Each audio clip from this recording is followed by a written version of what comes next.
Hi everyone, this is Alpana Kumari, MBBS second year student. और अब हम पी ब्लॉक एलिमेंट स्टार्ट करते हैं। वीडियो स्टार्ट करने से पहले make sure you hit the like button, और अगर नई हो तो सब्सक्राइब कर लेना channel.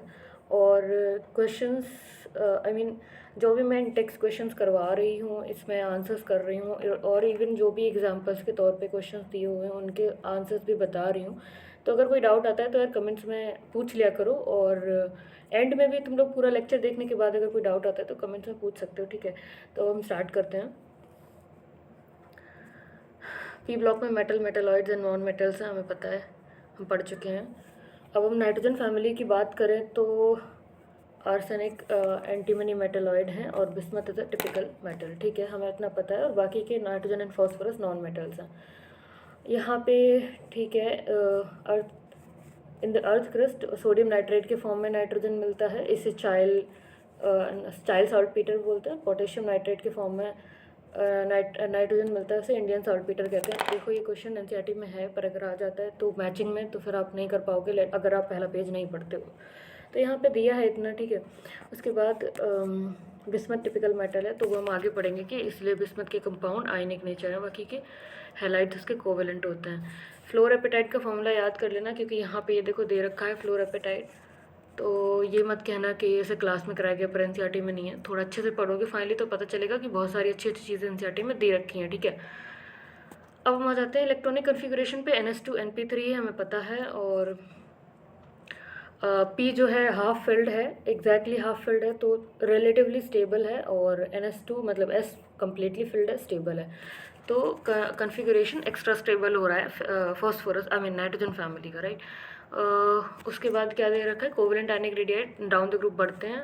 There is considerable increase in covalent radii from N to P। क्यों? क्योंकि एडिशन ऑफ डी ऑर्बिटल हो रहा है, ठीक है। उसके बाद आर्सेनिक टू बिस्मथ तक थोड़ा बहुत इंक्रीज हो रहा है। This is due to presence of completely filled d and f orbital in heavier member, right. अब आयनाइजेशन एंथैल्पी की बात करें तो डाउन द ग्रुप हमेशा ही डिक्रीज होती है, ठीक है। तो वही इन्होंने लिख रखा है, लेकिन ये जो इनके हाफ फिल्ड पी ऑर्बिटल्स हैं ना, ये थोड़े स्टेबल्स हैं, स्टेबल कन्फिगरेशन एग्जिबिट करते हैं। तो इसकी वजह से ग्रुप 15 एलिमेंट की आयनाइजेशन एंथैल्पी ज़्यादा होगी एज कम्पेयर टू ग्रुप 14। वैसे तो ठीक है, मतलब अगर आप लेफ़्ट टू राइट जाओगे पीरियोडिक टेबल में तो आयनाइजेशन एंथैल्पी इंक्रीज ही होनी है। और यहाँ पे इन्होंने दे भी रखा है कि ठीक है, ये आयनाइजेशन एंथैल्पी क्यों बढ़ी है, क्योंकि इनका हाफ फिल्ड मतलब स्टेबल, रिलेटिवली स्टेबल कन्फिगरेशन है। और the order of successive ionization enthalpy is as expected, मतलब सबसे ज़्यादा थर्ड है, उसके बाद सेकंड, उसके बाद फर्स्ट है।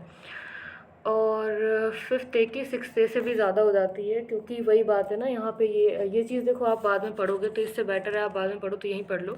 जो नाइट्रोजन फैमिली है उसकी आयनाइजेशन एंथैल्पी कम होनी चाहिए as compare to oxygen family, क्योंकि वो राइट साइड है पीरियोडिक टेबल में। लेकिन क्योंकि इनका जो कन्फिगरेशन है वो रिलेटिवली स्टेबल है, तो इसकी वजह से इनकी आयनाइजेशन एंथैल्पी उनसे भी ज़्यादा हो जाएगी, लेकिन इतनी भी ज़्यादा नहीं कि 7th से भी ज़्यादा हो जाए, नहीं तो फिर वो तो एक जनरल ट्रेंड हो गया ना, तो उधर तो ज़्यादा होगी ही।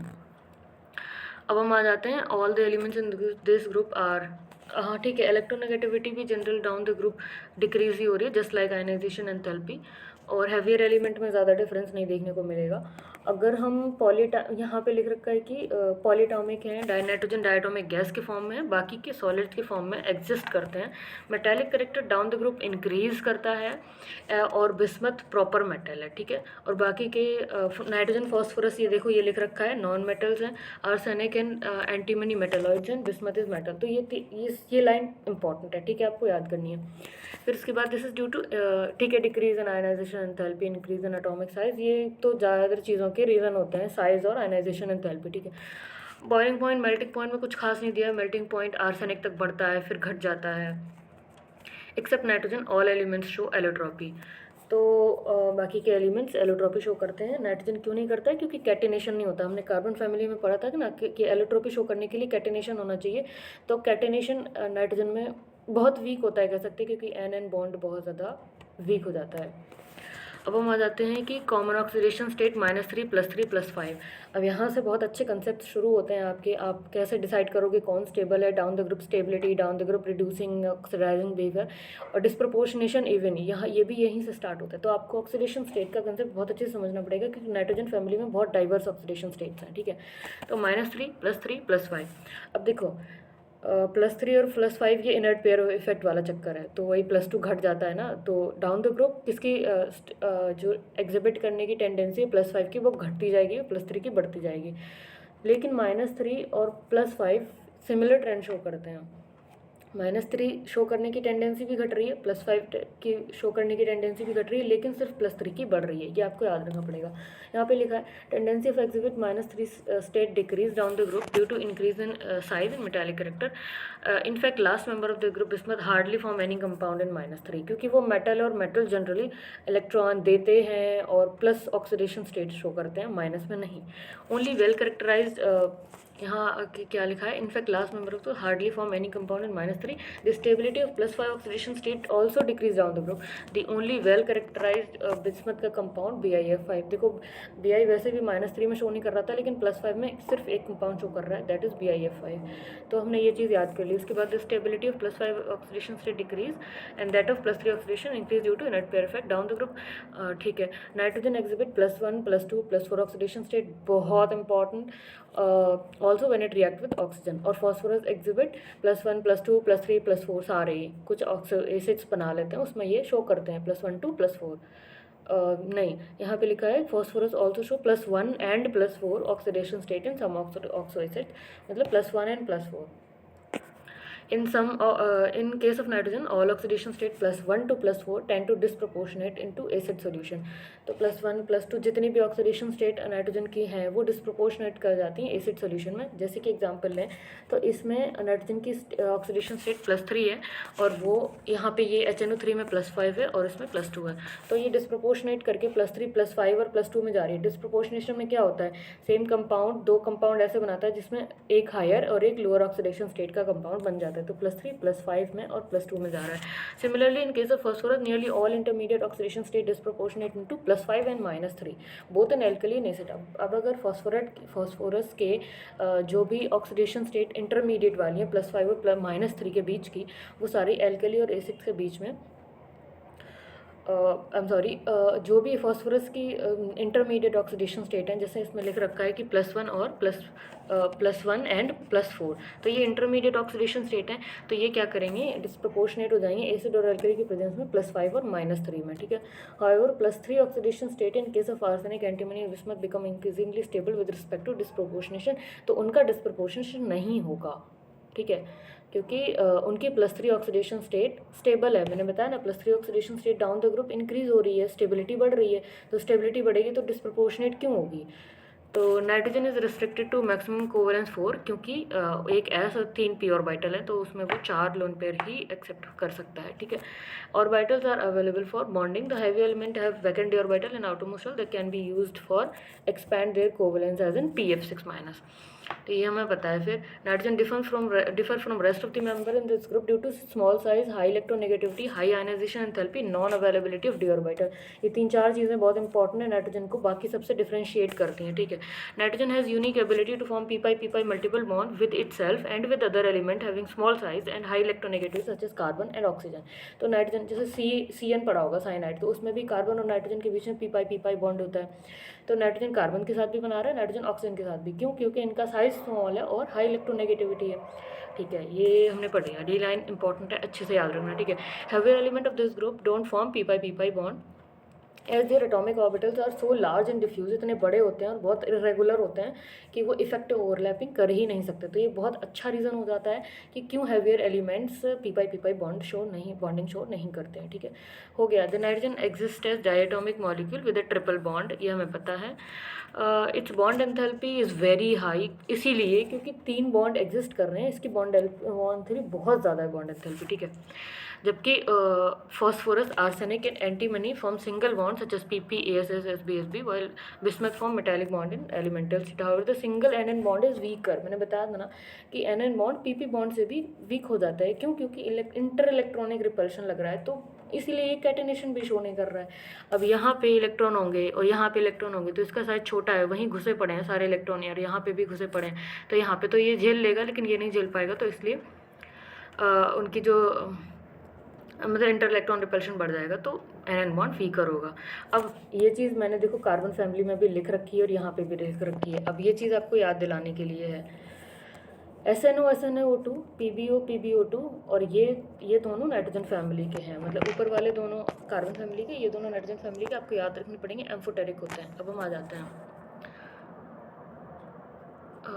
ठीक है। As a result catenation tendency is weaker in nitrogen. Another factor which affect the chemistry of nitrogen is the absence of d orbital, हमें पता है, in its valence shell. Beside restricting the covalence of 4, nitrogen can not form d pi p pi, मतलब एक तो कोवेलेंस इसका 4 तक है, ऊपर से डी पाई पी पाई नहीं बना पा रहा है, जैसे कि बाकी एलिमेंट बना लेते हैं, जैसे कि ये हम आप कोऑर्डिनेशन कंपाउंड में पढ़ेंगे, R3P डबल बॉन्ड O और R3P डबल बॉन्ड CH2, तो इनके अलग अलग नाम होते हैं। Phosphorus and arsenic can form d pi p pi bond with transition elements when the compounds like ये दोनों कंपाउंड्स जैसे लिगेंड, ये कोऑर्डिनेशन कंपाउंड जो आप पढ़ते हो इनके नाम होते हैं, मुझे तो याद नहीं आ रहे, तो D pi p pi bonding ये शो करते हैं और इनके एग्जाम्पल यहाँ दे रखे हैं। तो हाइड्रोजन से रिएक्ट करवाएंगे अब हम, तो क्या बनाएगा, हाइड्राइड बनाएगा, नाइट्रोजन अमोनिया बनाएगा, फॉस्फोरस फॉस्फीन बनाएगा। तो यहाँ पे लिख रखा है उन्होंने क्या, ये बहुत इंपॉर्टेंट पॉइंट है, hydride show regular gradation in this properties, stability, एक तो स्टेबिलिटी, दूसरा रिड्यूसिंग प्रॉपर्टी और तीसरा बेसिसिटी। मतलब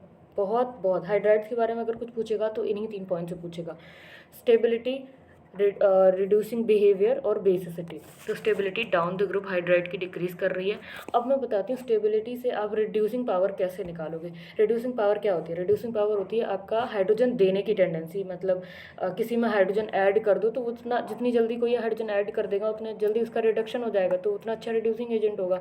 या फिर कह सकते हैं जो खुद जितनी जल्दी हाइड्रोजन लूज़ कर दे, हमने पढ़ा है ना, इलेक्ट्रॉन और हाइड्रोजन 2 तरीके से हम ऑक्सीडेशन रिडक्शन डिफाइन करते हैं, मतलब इलेक्ट्रॉन लूज़ करना, गेन करना, ऑक्सीजन लूज गेन और हाइड्रोजन लूज गेन, उनसे हम डिफाइन करते हैं ऑक्सीडेशन रिडक्शन। अब देखो, अब अगर stability down the group decrease कर रही है तो क्या लगता है, ये जो BiH3 है ये सबसे कम स्टेबल है, सबसे कम स्टेबल है, तो बहुत जल्दी हाइड्रोजन नहीं रिलीज़ कर देगा, तो ये जल्दी हाइड्रोजन रिलीज़ कर देगा तो सबसे स्ट्रॉन्गेस्ट रिड्यूसिंग एजेंट हो जाएगा। तो स्टेबिलिटी से अब आप रिलेट कर सकोगे इसकी रिड्यूसिंग प्रॉपर्टीज़, ठीक है। तो सबसे अच्छी चीज़ होगी कि अगर आपने स्टेबिलिटी याद कर ली तो आपको रिड्यूसिंग पावर वैसे ही याद हो जानी है। So reducing character of this hydride increasing down the group. तो ammonia is only mild reducing agent, क्योंकि स्टेबल है ना यार, तो उतनी जल्दी हाइड्रोजन रिलीज़ नहीं कर रहा है, ऐसे याद रख लो। तो BiH3 is the strongest reducing agent. अब हम आ जाते हैं, basicity also decrease in the order in this, like this, इस ऑर्डर में बेसिसिटी डिक्रीज होती रहती है क्योंकि नाइट्रोजन ईजिली दे देता है। ऐसे मतलब यार इसके जो केमिकल बॉन्डिंग चैप्टर है उसमें इसका कंसेप्ट भी आता है कि क्यों इनकी बेसिसिटी एसिडिटी डिक्रीज कर रही है, इंक्रीज कर रही है। तो बेसिकली आपको याद रखना है कि अमोनिया सबसे ज़्यादा बेसिक है, ठीक है। अब हम आ जाते हैं ऑक्सीजन से रिएक्टिविटी करने। 2 टाइप के ऑक्साइड्स बनाते हैं, E2O3 E2O5। E2O3 E2O5 में एसिडिक कौन है, E2O5, क्यों, ऑक्सीडेशन स्टेट ज़्यादा है। मैंने बताया जिनकी हायर ऑक्सीडेशन स्टेट होती है ऑक्साइड से वो ज़्यादा एसिडिक होता है एज कम्पेयर टू लोअर। तो oxides in higher oxidation states are more acidic than those of lower oxidation state. अब हम लोअर ऑक्सीडेशन में भी बांटेंगे कि कौन एसिडिक है, कौन बेसिक है, कौन एम्फोटेरिक है। तो लिखा है ऑक्साइड नाइट्रोजन और फॉस्फोरस के E2O3 प्योरली एसिडिक हैं, आर्सेनिक एंटीमनी के क्या हैं, एम्फोटेरिक हैं, और बिस्मथ के प्रिडोमिनेटली बेसिक हैं। तो आपको याद हो गया, ग्रेडिंग हो गई आपकी इसकी। और अगर कोई भी E2O5 का कोई भी कंपाउंड होगा, कोई भी मेटल का E2O5 होगा तो वो एसिडिक ही होना है, ठीक है, यहाँ पे लिख रखा है। तो ये चीज़ें आपको याद रख लेनी है यार, ये क्वेश्चन आ सकता है अच्छा सा कि बेसिक है, कौन एसिडिक है, कौन एम्फोटेरिक है। तो बड़े अच्छे से मैंने बताया E2O5 सारे एसिडिक, E2O3 में नाइट्रोजन फास्फोरस के एसिडिक, फिर 2 जो बचेंगे उसके उनके एम्फोटेरिक, और जो लास्ट में बच रहा है उसका बेसिक। वैसे भी डाउन द ग्रुप ऑक्साइड्स हो उनकी बेसिसिटी इंक्रीज़ करती है। तो अब हाइलाइट से रिएक्ट करके EX3 EX5 बनाएंगे। नाइट्रोजन पेंटाहाइलाइड बना नहीं सकता, क्यों, कोवेलेंस ही 4 है, तो 5 बॉन्ड बना ही नहीं सकता। तो non availability of d orbital, वही बात, penta halides are more covalent than tetra halide. क्यों? क्योंकि कैटायन पे मतलब 5+ हो वो ज़्यादा पोलराइजिंग पावर का है, या +3 हो तो +5 वाला ज़्यादा पोलराइजिंग पावर रखता है, तो ज़्यादा कोवलेंट कैरेक्टर होगा। तो penta halides are more covalent than trihalide. All the trihalide of this element except those of nitrogen are stable in case of nitrogen. तो सारे ट्राइहैलाइड स्टेबल होते हैं, in case of nitrogen only, मतलब nitrogen के unstable होते हैं। उसका केवल NF3 स्टेबल है। क्यों? क्योंकि यहाँ पे एक तो मतलब ये जो छोटा लाइक फ्लोराइड एक छोटा आयन है, ठीक है। बाकी के क्लोराइड, ब्रोमाइड, आयोडाइड, कोई भी हैलाइड ले लो, वो बहुत बड़े होते हैं और वो मतलब अकोमोडेट नहीं हो पाते हैं इस छोटे से नाइट्रोजन के अराउंड, समझ रहे हैं? तो नाइट्रोजन का साइज छोटा है, तो छोटे एलिमेंट्स ही इसके अराउंड स्टेबल रहेंगे। तो NF3 is known to be stable. बाकी के ट्राइहैलाइड स्टेबल ही नहीं है नाइट्रोजन के केस में। तो अब trihalide except BiF3 are predominantly covalent nature. अब वही बात है कि डाउन द ग्रुप इनकी भी वही कि भाई मतलब जनरली मेटालिक इन नेचर है ना, तो क्या होगा, कोवेलेंट ये कोवेलेंट नहीं होगा, आयनिक होगा। तो यहाँ पे मैंने देखो लिख रखा है, क्योंकि बिस्मथ मेटल है तो इसका फ्लोराइड आयनिक होगा।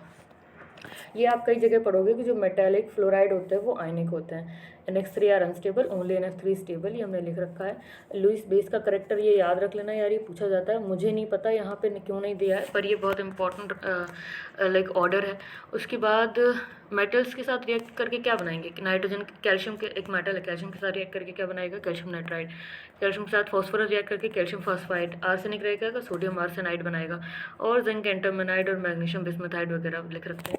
दो nitrogen exhibit +5 oxidation state, it does not form pentahalide, give reason. तो इन्होंने लिख रखा है, आंसर याद करो। नाइट्रोजन विद n बराबर 2s and p orbital, d orbital है नहीं, तो पेंटालाइड नहीं बना सकता। pH3 is lower boiling point, जबकि pH3 का ओवरऑल मॉलिकुलर वेट निकालोगे तो नाइट्रोजन NH3 से ज़्यादा आएगा, लेकिन लोअर बॉइलिंग पॉइंट है। क्यों? क्योंकि एसोसिएशन नहीं हो पा रहा है ना pH3 में, NH3 में हो रहा है वाटर से एसोसिएशन।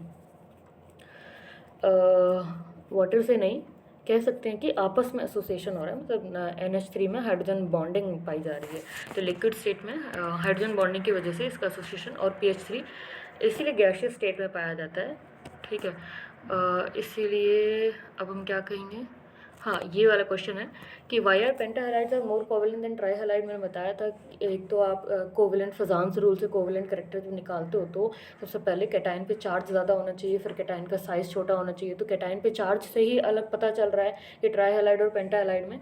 पेंटाहैलाइड पे +5 है तो आप उससे कोवेलेंट कैरेक्टर डिसाइड हो रहा है। So why BiH3 strongest reducing agent among all the hydrides of group 15 element. मैंने अभी बताया लीस्ट स्टेबल हाइड्राइड है तो जल्दी हाइड्रोजन दे देगा। So most comparatively strongest reducing agent है। अब डाई नाइट्रोजन की बात करें तो सबसे पहले दो जनरल रूल्स होते हैं जो आपको याद कर लेने पड़ेंगे। वो है कि जब कोई भी अमोनियम सॉल्ट की रिएक्शन हाइड्रोक्साइड से कराते हैं तो NH4OH बना के जब हीट करेंगे अमोनिया बनेगा। तो बेसिकली आपको याद करना है कि जब कोई भी अमोनियम सॉल्ट की रिएक्शन हम हाइड्रोक्साइड बेसिक हाइड्रोक्साइड से कराएंगे तो अमोनिया गैस मिलेगी, ये तय है। दूसरी चीज़, कोई भी अमोनियम सॉल्ट की रिएक्शन जब हम नाइट्राइड से कराएंगे, किसी नाइट्राइड से कराएंगे, तो पहले अमोनियम नाइट्राइट बनेगा, उसके बाद उसको हीट करके हमें नाइट्रोजन गैस मिलेगी। तो अब हम क्या पढ़ने वाले हैं, डाई नाइट्रोजन गैस। तो हम उसी के बारे में बात करेंगे कि कैसे कैसे अमोनियम सॉल्ट की रिएक्शन नाइट्राइट से कराते हैं और उसके बाद नाइट्रोजन गैस बन जाती है, ठीक है। डाई नाइट्रोजन इज प्रोड्यूस, ठीक है, ये हो गया। NH4 रिएक्शन देखो, ये यहाँ पे देखो, इसको देखो और इसको देखो, सिमिलर है ना। तो ऐसे याद कर लो कि अमोनियम क्लोराइड की रिएक्शन सोडियम नाइट्राइट से कराते हैं तो नाइट्रोजन गैस बनती है। अब एक ये बहुत इंपॉर्टेंट रिएक्शन है कि thermal decomposition of ammonium dichromate. Ammonium dichromate के थर्मल डिकम्पोजिशन से भी हमें नाइट्रोजन गैस मिलती है, साथ ही साथ Cr2O3 ग्रीन कलर का कंपाउंड बनता है। मतलब ये आपको रिएक्शन कहीं पे भी मिल जाएगी। हमें तो एलन टेस्ट में बहुत देते थे कि एक एक्स कंपाउंड को हीट किया तो N2 गैस बनी, साथ ही साथ एक ग्रीन कलर कंपाउंड बना, उस ग्रीन कलर कंपाउंड की रिएक्शन फर्दर कराते जाते हैं और फिर पूछ लेते। तो अगर आपको पता है Cr2O3 ग्रीन कलर कंपाउंड है, आप आगे रिएक्ट फर्दर प्रोसीड कर पाओगे। वेरी प्योर नाइट्रोजन बहुत इंपॉर्टेंट, वेरी प्योर नाइट्रोजन का थर्मल डिकम्पोजिशन करेंगे।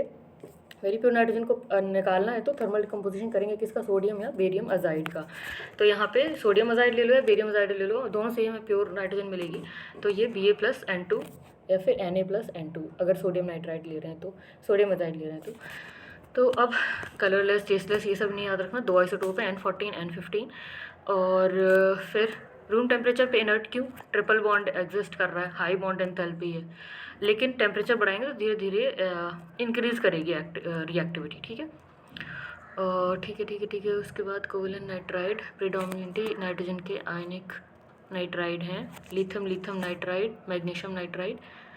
और यहाँ पे ये हैबर्स प्रोसेस है, तो इसको देख लो, ये क्योंकि एक्सोथर्मिक गैस है तो लो टेम्परेचर इसको फेवर करेगा। ठीक है, लो टेम्परेचर इसकी फॉर्मेशन को फेवर करेगा। और ऐसे ही जब आप पढ़ते हो अलग अलग वो एक चैप्टर है थर्मोकेमिस्ट्री का, तो वहाँ पे आपको पता चलता है कि हाई प्रेशर फॉरवर्ड फॉर्मेशन को फेवर कर रहा है। और इसके साथ ही ऑक्सीजन डायरेक्टली कंबाइन करता है, नाइट्रोजन जब डायरेक्टली ऑक्सीजन से कंबाइन करता है तो नाइट्रिक ऑक्साइड गैस बनती है, ये नाइट्रिक ऑक्साइड है। ये भी तो main use of die nitrogen क्या है? Ammonia formation. इसके अलावा क्या है? कैल्शियम साइनेमाइड वगैरह है।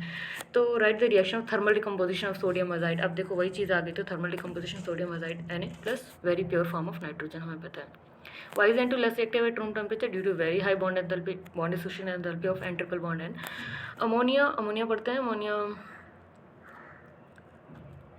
Small quantities. अब देखो अमोनिया अभी मैंने बताया था कि कोई भी अमोनियम सॉल्ट की रिएक्शन किसी बेसिक हाइड्रोक्साइड से कराएंगे तो अल्टीमेटली अमोनिया बनेगा। तो वहीं से अब हम आ गए हैं। पहले तो आपको याद रखना पड़ेगा कि यूरिया के हाइड्रोलिसिस से अमोनिया, वाटर और CO2 तीन चीज़ें बनती हैं। मतलब ये इतनी ज़्यादा सिंपल रिएक्शन है कि आपको ये रटी ही होनी चाहिए, बहुत बेसिक चीज़ है ये। ठीक है, कि यूरिया के हाइड्रोलिसिस से अमोनिया, CO2, वाटर बनता है। और अब देखो अमोनियम कंपाउंड ले लिया इन्होंने, हाइड्रोक्साइड बेसिक हाइड्रोक्साइड ले लिया और अमोनिया बन गई। फिर से बेसिक हाइड्रोक्साइड लिया, फिर से अमोनिया बन गई। ठीक है, लार्ज स्केल पे अमोनिया हैबर्स प्रोसेस से, और high pressure would favour the formation of ammonia Le Chatelier principle के अकॉर्डिंग, और लो टेम्परेचर। ठीक है, साथ ही साथ इसमें आयरन ऑक्साइड और K2O Al2O3 इस रिएक्शन में यूज़ होता था पहले, ऐसा बता रहे हैं, लेकिन याद रखना है आपको। ठीक है, earlier iron oxide was used as catalyst, पहले आयरन ऑक्साइड और अब K2O और Al2O3 यूज़ करते हैं। ये बहुत इंपॉर्टेंट नहीं है। अब इसके बाद आ जाते हैं तो higher melting point, boiling point, pungent odour है, हाईली सॉल्युबल गैस है, और अमोनिया की रिएक्शन वाटर से कराएंगे तो हाँ ठीक है, बेसिक अमोनिया NH4OH बन जाएगा। इट फॉर्म्स सॉल्ट बना लेगा, ammonium chloride, ammonium sulphate. ZnSO4 की रिएक्शन NH4OH से कराएंगे, लाइक एक्वस अमोनियम से कराएंगे तो जिंक हाइड्रोक्साइड बनेगा। ये नहीं, बहुत इंपॉर्टेंट नहीं है ये रिएक्शन। इंपॉर्टेंट है अगेन ये कि कॉपर की रिएक्शन, एक्वस कॉपर की रिएक्शन जब हम एक्वस अमोनिया से कराएंगे, जिसको हम NH4OH भी बोलते हैं, तो क्या बनेगा? फिर से सॉल्ट बनेगा। इसका फॉर्मूला रट लो। रिएक्शन ब्लू से डीप ब्लू में चली जा रही है, ये हमें पता है कि ये क्या है, AgCl, पता नहीं कहाँ से आ गया, और AgCl, अच्छा ठीक है, ये यहाँ से हम AgCl बना रहे हैं। ठीक है, AgCl को कि वाइट प्रेसिपिटेट को अमोनिया से रिएक्ट बनाएंगे तो कलरलेस ये वाला कंपाउंड बनेगा। ठीक है, याद रख लेना। ये टेस्ट ऑफ अमोनिया है, अगर एडिशनली याद रख सको तो बहुत अच्छी चीज़ हो जाएगी। H2PtCl6 की रिएक्शन येलो कलर का कंपाउंड बनता है, कोऑर्डिनेशन कंपाउंड में मिलेगा।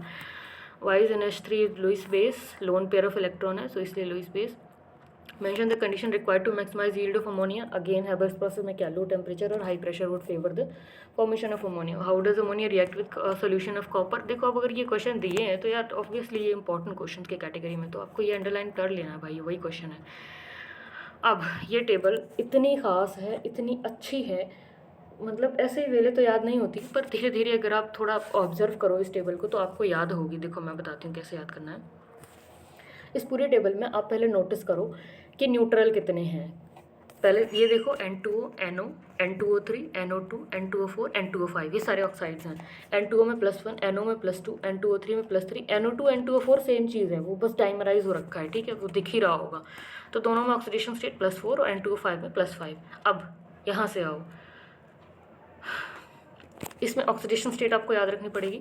साथ ही साथ गैसेस कितनी है, ये नाइट्रस ऑक्साइड है, ये नाइट्रिक ऑक्साइड है, याद रखना है भाई, ये nitric nitrogen dioxide, nitrous oxide, nitric oxide, nitrogen dioxide, और ये दोनों मतलब ऐसे गैस नहीं है। ठीक है, ये भी गैस नहीं है। अब मैं बताती हूँ, तो आपको गैसेस याद हो गई, 3 गैसेस हैं। ठीक है, और इसके साथ ही साथ न्यूट्रल कौन कौन से हैं, N2O और NO, मतलब ये ना तो एसिडिक है ना बेसिक है, रिएक्ट नहीं करते। ठीक है, तो ये न्यूट्रल हैं। अब अगर N2O NO आपको याद होगा कि न्यूट्रल है, और साथ ही साथ हाँ ठीक है, यही 2 न्यूट्रल हैं, बाकी के क्या हैं, ये एसिडिक है, ये भी एसिडिक है, ये भी एसिडिक है, ये भी एसिडिक है। हो गई ये 2 चीज़ें याद हो गई। उसके बाद अब हम आ जाते हैं गैस कौन कौन है, मैंने बताया N2O, NO और NO2, ये बस गैस है। बाकी के क्या है, सॉलिड सॉलिड सॉलिड है, सॉलिड सारे। अब एक चीज़ और बच गई, वो है क्या था, कलर। कलरलेस कौन कौन सा, कलर कौन कौन है, बस दो कंपाउंड इनमें कलर है, एक ये ब्लू सॉलिड N2O3 और ब्राउन गैस NO2। बहुत जगह मिलती है ये रिएक्शन, नाइट्राइट को हीट किया, एक ब्राउन गैस बनी। तो ब्राउन गैस हमें पता होनी चाहिए कि भाई nitrogen dioxide is a brown gas. तो ये ब्राउन गैस और ये ब्लू सॉलिड है। अगर आपने इसका नाम ही से आपको याद आ रहा है N2O3, तो आपके दिमाग में क्लिक करना चाहिए blue solid, NO2 brown gas. तो ये याद है तो फिर छोड़ दो, बाकी सारे कलरलेस हैं। ये देखो कलरलेस कलरलेस कलरलेस, बस हो गई टेबल याद, और तो कुछ खास नहीं है इसमें। और उसके बाद इसमें रेजोनेटिंग स्ट्रक्चर दिए हैं, तो वही है, अगर आप जब भी बनाओ रेजोनेटिंग स्ट्रक्चर तो ये ध्यान रखना कि कभी भी नाइट्रोजन की कोवैलेंस 5 नहीं कर देनी है, 4 3 इस तरीके से रहने वाली है, ठीक है। जैसे इसमें 3 है, इसमें 4 है, तो उसी तरीके से बनाना आप। और ये दोनों के स्ट्रक्चर बहुत इंपॉर्टेंट से हैं क्योंकि कन्फ्यूजिंग है, तो ये देख लेना अच्छे से। बाकी ये टफ नहीं है, और NON बॉन्ड N2O5 में मिलता है। इस लेक्चर को यहीं ख़त्म करते हैं हम। इसके बाद जो भी है हम नेक्स्ट लेक्चर्स में पढ़ेंगे। और NO2 डाइमराइज क्यों होता है, NO2 contain odd number of valence electron, इसलिए डाइमराइज होकर N2O4 बना लेता है। What is the covalence of nitrogen in N2O5, ये देखो यहाँ दिख रहा है 4 कोवैलेंस है N2O5 में नाइट्रोजन का, ठीक है। तो वीडियो को लाइक कर देना और चैनल को सब्सक्राइब कर लेना अगर नए हो।